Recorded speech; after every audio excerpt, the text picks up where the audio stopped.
Welcome back to the One QB to Rule Them All podcast, one of the few fantasy football podcasts that only focuses on one QB leagues, but surely the only one that focuses entirely on our home dynasty league, the Henningbowl Friends. Welcome, as always, to my co-host Joe. How you doing today, Joe? I'm good, chilling. All's good. And today we are going to look at uh, each of the 2-2 teams and identify whether they should be buying, selling, or staying pat. But before that, Joe and I looked at putting together a little bit of a parlay for the game going on right now. We both picked two props. I picked Ray McLeod over 3.5 receptions and Sterling Shepard over 2.5 receptions. Ray McLeod was not even targeted on that first drive, but Cameron Johnson already injured in this game, so Sterling Shepard's going to be running those routes, so hopefully we can get those 2.5. What did you go with? Yeah, for me, my first one, I went lower on the line for Tyler Algier rushing yards. I had a big game last weekend, but I don't have much faith in his role on the team. I know he's a thorn in the side to Bijan, but I decided he had too good of a week last week, so I figured he'd go lower. And then on the other one, I decided to pay homage to a former member of my dynasty team and smack the higher on Bucky Irving's line.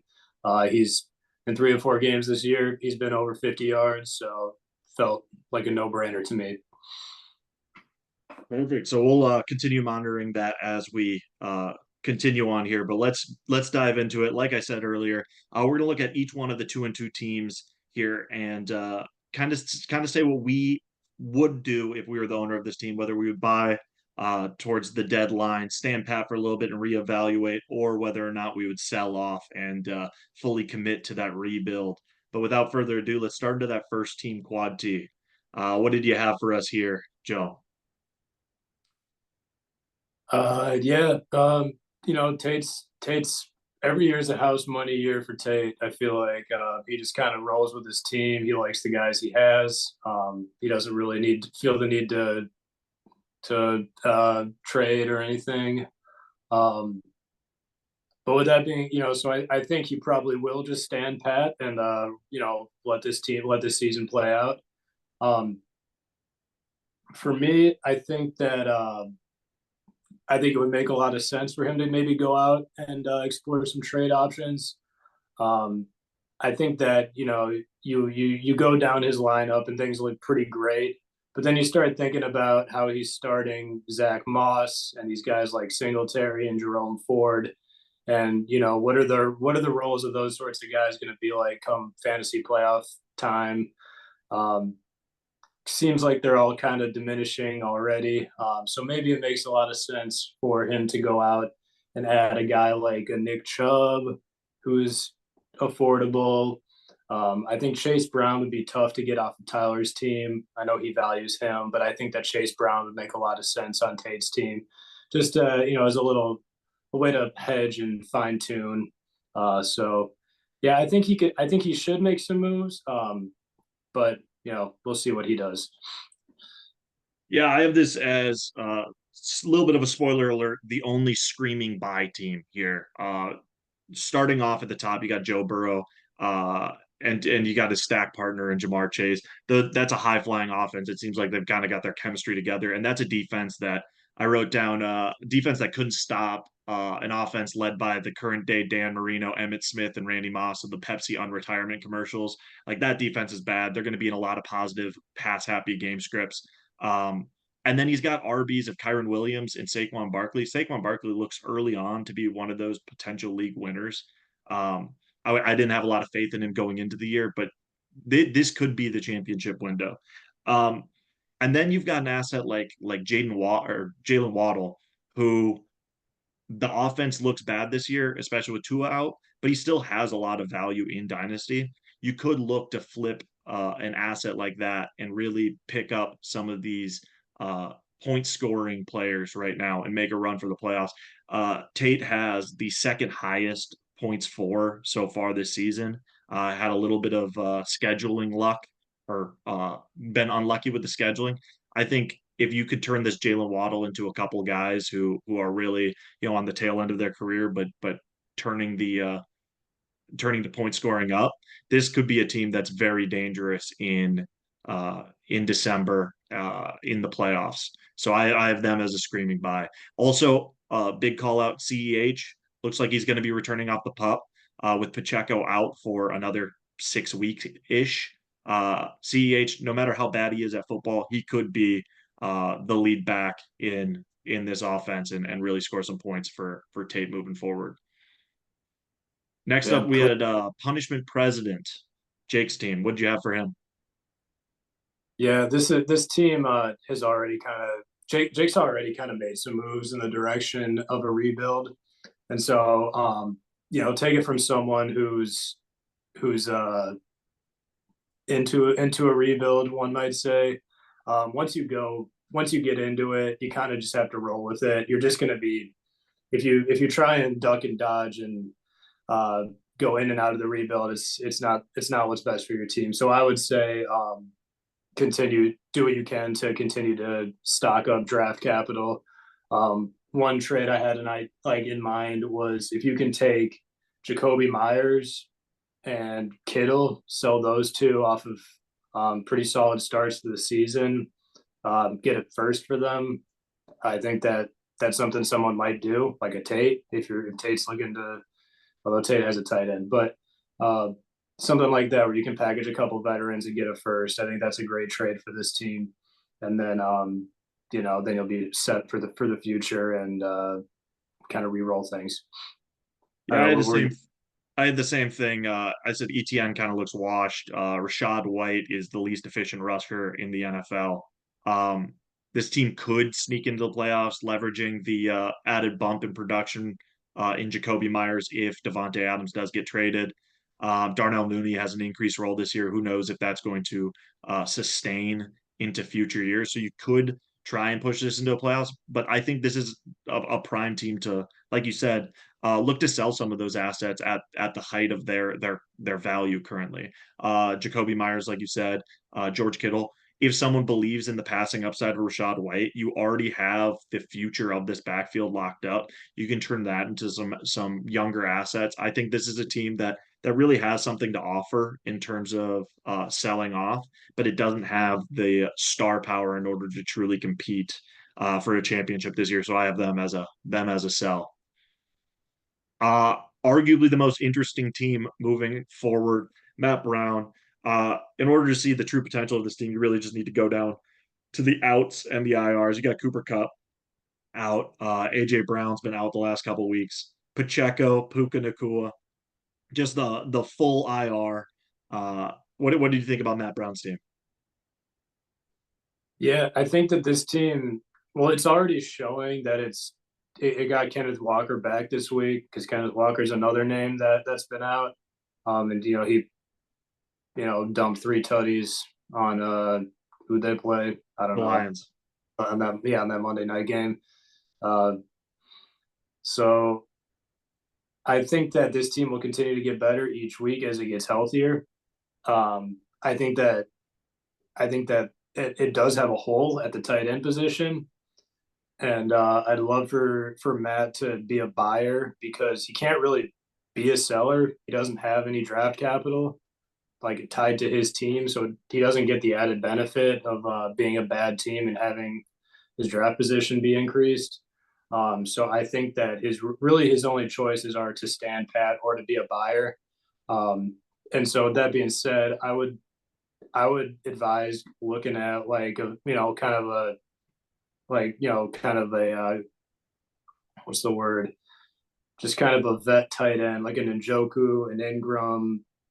Jake Ferguson would be great to acquire off of Brad's team. Getting one of those sorts of guys, like just a weekly starting tight end. I know Zach Ertz has had a few games this year, but you know they drafted Ben Sinnott. They're going to be bad. Probably they're going to probably falter down the stretch, and Zach Ertz is probably going to die off. And Dalton Schultz just hasn't done shit for Matt this year. So I think bowstring is tight end. Kind of riding out the injury wave, then getting healthy come playoff time. This team should be able to compete and should be scary. Yeah, I had this as a stand pat for 2 to 3 weeks. This is by far the scariest team to me as someone who's pushed their chips in and is trying to compete this year. If this team does get healthy around playoff time and sneaks in as a 6 seed, it is by far the scariest 6 seed this team has ever or this league has ever seen. And we had a 6 seed in our championship last year. Like if with Godwin producing the way he's been producing, Devin Achane, if that Dolphins offense does turn back around with Tua coming back, 3, 4 more weeks, you get Cup back, you get Puka back, you got AJ back coming after the bye. This team, if it gets healthy right before the playoffs and is able to sneak into the playoffs, it's going to be a truly dangerous team that no one's going to want to face. Um, I do like your idea of trying to purchase a tight end for cheap because they do tend to go fairly cheap in our league. But as of right now, I don't see a need to make any drastic moves and see how the team can can compete for the next couple weeks as you start to get healthy. Next up, we got Slob on my top Everett's team. Jaden Daniels at top. He's got some stacked wide receivers with CeeDee Lamb, Marvin Harrison, Drake London. The running back position, a lot to be desired. What did you think about his team? Yeah, this is a hard stand pat for me. I don't like I feel like we're with Everett's team, we're kind of saying the same things we did after our startup draft. This team has like yada yada yada. This team has dynasty potential. It has all the pieces, all the cornerstone assets you want. It just at this point it looks like it just needs some depth, and I just don't know like what he's gonna sell off, what he would sell off his team. Um, and I don't think he has the depth to ride out bye weeks. And I mean, he's starting Alec Pierce and Alan Lazard this week, so you know, yeah, I think that this team kind of, you got J.K. Dobbins is a guy you could sell, I suppose. Um, some running backs down there. I don't know.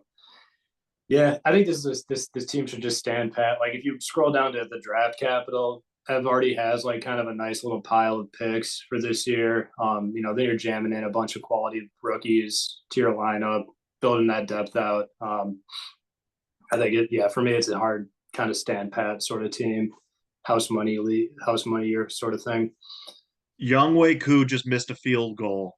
There's a penalty on the play. Move up 5 yards and he missed another one. Just tremendous. Gotta love that. Gotta love the back-to-back missed field goals. Um, I like how you said he's a hard stand pat right now because I have it down as a stand pat, but sell if your team even gets sneezed on. Um, this team is very fragile, like you said. They really will not be able to withstand bye weeks or significant injuries. Like God forbid, CeeDee Lamb, rolls an ankle. This Or team even will not Dak. be able to compete There's yeah, through just a couple things going the wrong way. Um, but let's say mix in twist his ankle again, you might be able to get a little bit of something from Cam Akers. I already tried that and wasn't able to get anything. Um, you've got J.K. Dobbins is a great sell candidate because you never know when he's going to get injured and that value goes down to zero. So if he does decide to sell off, he could get probably a second or a third from some of these guys. And really build to compete for future years. Because Jaden McDaniel, CeeDee Lamb, Marvin Harrison, even Drake London started to turn it on recently.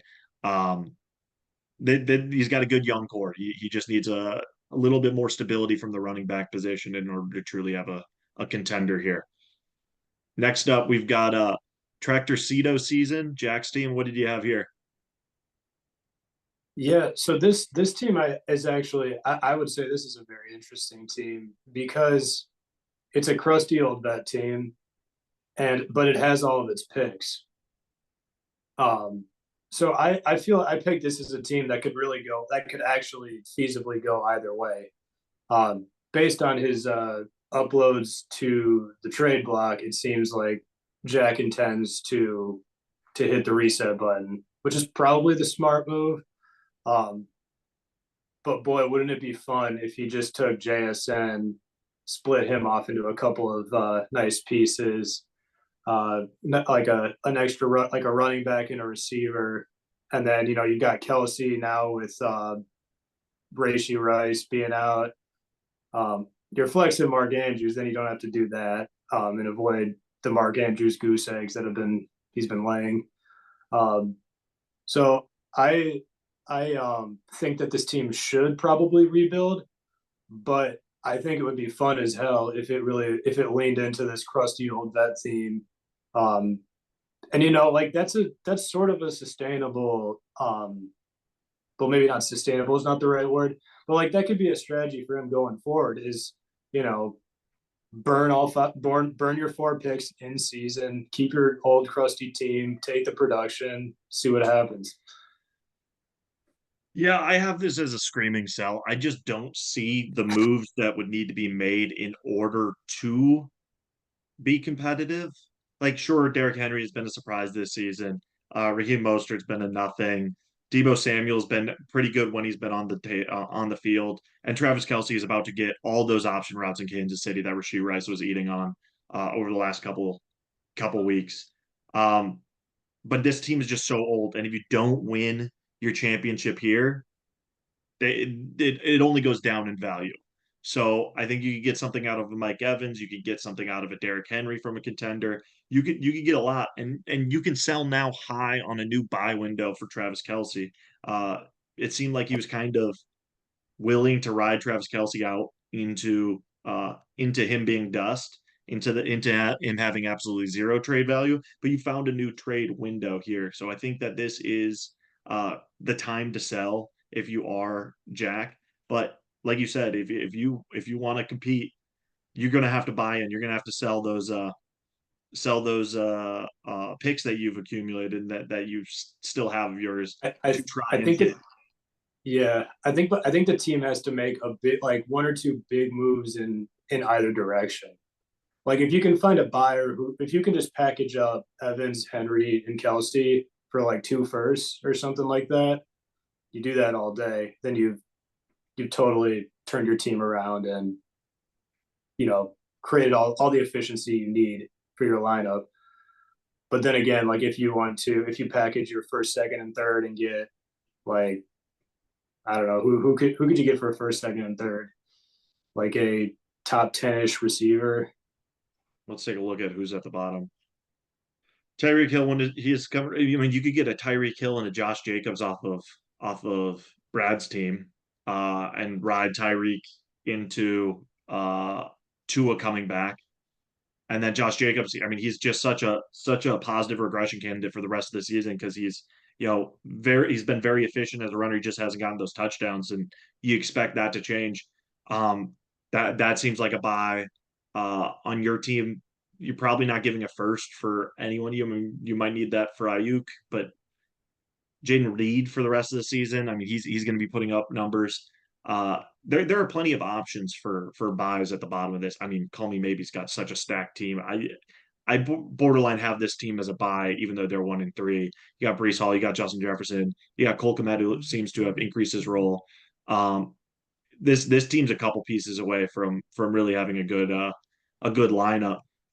And so if Ryan tries to tear it down, I mean there are some pieces here that are going to score you points for the remainder of the season. So tons of options for Jack here.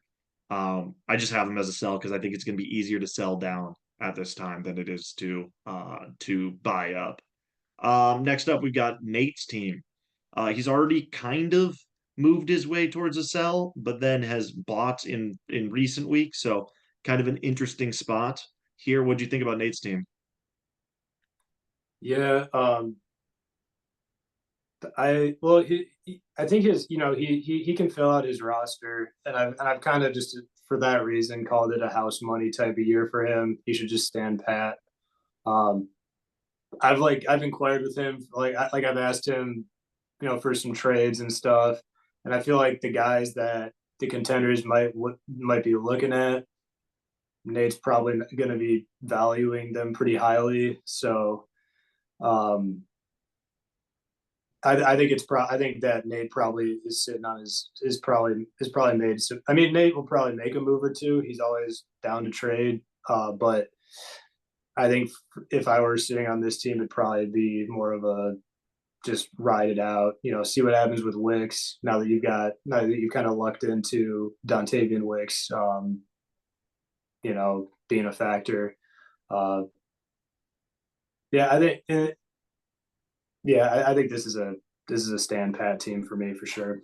Yeah, this is a stand pat too, not because I really think it's a championship contender. I just don't think this team necessarily needs to get younger. Like the young pieces are there. Wicks, he's going to produce over the next couple of weeks. Roma Dunze has looked really good. Rashid Shaheed has been extraordinary so far this year for the role that he has. Mhm. I mean, sure you can sell off a Diggs and that kind of production or a Mixon, um, but I just don't see the need to get younger and just wait it out a couple weeks, see where the team naturally goes first, before you make any drastic moves. I kind of like where Nate's at. The And time to sell Mixon was after that 30-point week one. Like yeah, he was worth a lot after that, yeah, and so now I he's kind of have this as a take the path of least resistance. If everyone's trying to sell off at the deadline, I think this is a team that could buy and try and push for that 6 seed and maybe make a run. But if everyone's trying to buy at the deadline, I think this is a team that could sell off some of those pieces and get into a bidding war over Diggs and Mixon or I mean, heck, a Dontavian Wicks is going to have his most value of his short career coming up. So I don't see a need to make a drastic change now, and I think this is a perfect opportunity to see where the chips lie before you do anything. yeah he's done it. He's situated himself as like kind of a used car lot. He's got just a handful of assets. Let the people come to let the market come to me sort of thing for him. I think. Completely agree. Were there any other teams that you wanted to look at? I mean, I think Call Me Maybe is such an interesting team. He doesn't have the full lineup of contenders to really uh to be a championship team this year, but he's got the assets, the Brees Halls, the Justin Jeffersons, the Brian Thomas Juniors look really good. No quarterback play other than maybe Justin Fields keeps the starting job and rushes for 2 touchdowns a game. Tony Pollard's looked really good so far this year. He's got some good assets, and I would buy from his position more than 3 of the 6 teams in the 2-2 position. Did you have any thoughts on Ryan's team? Call me maybe. Yeah, what's the draft capital situation like? I think he's got all of them. No He's fourth. got his he's got his picks though. Yeah. He's um for all intents and purposes. Yeah, I mean, like this is another team where you could go either way. I think I I think like I think my team would be a great trade partner with this team. Honestly, like I think that I've got some guys that could plug some flex holes for him. Like a Pittman or a Jaden Reed or a Zay Flowers, maybe even Brock Bowers. I'm not saying, yeah, I'm gonna, yeah, I'll put, I'll sell him Malik Neighbors for, These target numbers are insane. I told Ev when he got the first pick that I would dramatically uh engage trade talks with you to see what you would give up to go from 2 to 1. Because I thought that the perceived gap in value between Marvin Harrison Jr. and Malik Neighbors was just so much more overblown than I what would it have, was. I mean, we never had any talks about the trade up, but I would have been willing. I really wanted Marvin Harrison Jr. Um, I Yeah. have Kyler Murray. He could have taxed the shit out of me, from to trade up. See, But sometimes you get saved from yourself in this. I wish I was saved from myself on my belief in Cam Akers so much that I traded Jordan Addison and Cam Akers for Brees Hall, or well, traded for those well, two for because Brees I Hall. because I said that Braylon Allen was the worst pick in our rookie draft this year. He's fucking looking legit. So maybe Brees isn't actually as elite as. No, I'm kidding. I mean, yeah, no, I drafted a lot of Braylon Allen in underdog drafts this year. Let's take a Let's look see. at where we are. The lower's looking all right for Tyler Algier, 8 yards so far, but I think that's only on one rush. I've been loosely paying attention. Ray McLeod has gotten his first reception, so he just needs one more quarter, and he'll hit that. Sterling Shepard, they're running a lot of two tight end sets, and Sterling Shepard, they've run more Bucky Irving out of the slot than they have Sterling Shepard. So I think this is where we're going to for sure miss, which also makes my DraftKings lineup of, let's go all the way down to me. Sterling Shepard at the captain just to try and save some money. That seems like that was boneheaded, but I think we might win the $18 on this. It's looking good for everything except for that Sterling Shepard. Let's get it. Any other thoughts? Are there any Uh, 3-1 oh, teams that you wanted to look at? Um, I mean, they're yeah. Let's dive in. Tyler, Yeah, got to I, give. I think I think that obviously with the Empire League bounty, there's no chance that Tyler sells off. But I think this is just not a team that can compete for a championship, and it's so old. Um, he just bought D Hop off of me for a third and a fourth. This team will not be able to withstand any injuries. Uh, I think it is a screaming sell, but for that opportunity to win the 150 extra dollars, I think you just kind of have to buy in. And there's zero draft capital here. Um, I'm a buyer of all picks. You know, you know, I'm so shocked that he still has his 2025 first. Is I've been that trying. I've been yeah. He's not trading his first. He's been he's been diamond hitting his first. every other pick's on the trade block? But Yeah.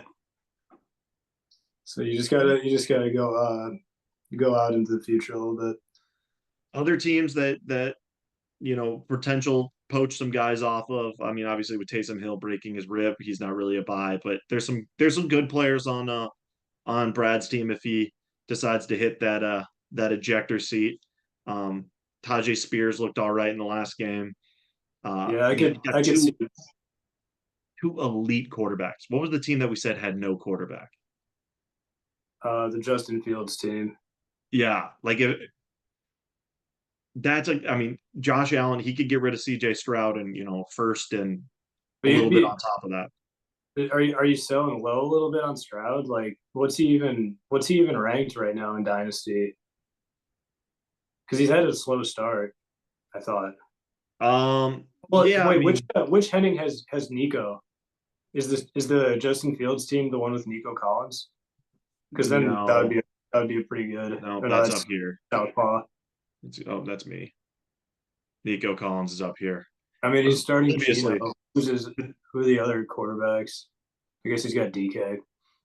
he's got a decent quarterback, doesn't he? He's Like got Sam everybody. Darnold and Richardson. So yeah, that's a team that for sure could Yeah, use. You yeah. So know, that DJ Stroud to that team could be good. let's see where Stroud's at right now. QB7. I mean, it is low, but Yeah, that's my point. Like I think Stroud, like you might want to just sell Josh Allen and say fuck it, go for you could the get a lead. That would you make could more get a sense. haul for Allen. But Allen's going to have value for years to come. Like I don't feel like even if you're already at the bottom here with Tyreek Hill and Josh Allen, you can still earn the first overall pick with those two. All right. All right, we're running out of time. Any other call outs that you want to get in before the end of this? Take one How more we look at doing? the prop. How we feeling? I can barely see, but it looks awesome. I love our picks. All right. Thank you very much for joining me again today, Joe. Yep, We'll have to get another pod on the books soon. that's right. Definitely. All right. Have a good All one. right. Bye. So.